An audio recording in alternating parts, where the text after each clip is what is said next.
Bé, amb el meu treball el que pretenia era aconseguir o descobrir quins són els motius que porten a més de 1.000 milions de persones d'arreu del món amb diferències culturals, amb característiques tan diferents, a connectar-se a la xarxa social Instagram.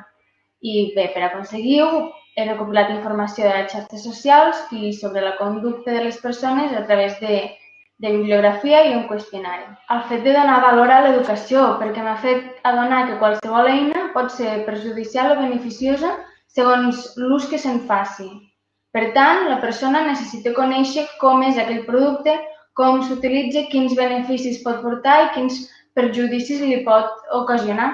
Igual que per conduir, una persona que té informació viària no es pot posar a les mans d'un infant o d'un jove una eina com Instagram sense haver-li ensenyat com fer-ne un bon ús.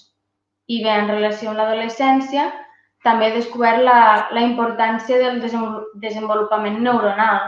S'està posant una eina molt poderosa, doncs això que he dit, a les mans dels joves, que encara no tenen segons quines funcions cognitives suficientment desenvolupades com per prendre decisions tan grans que poden tenir un impacte en la seva vida. Aprendre que jo sóc jo i les meves circumstàncies. Aprendre que Instagram és una eina molt ben dissenyada i que els seus propietaris coneixen molt bé la ment humana.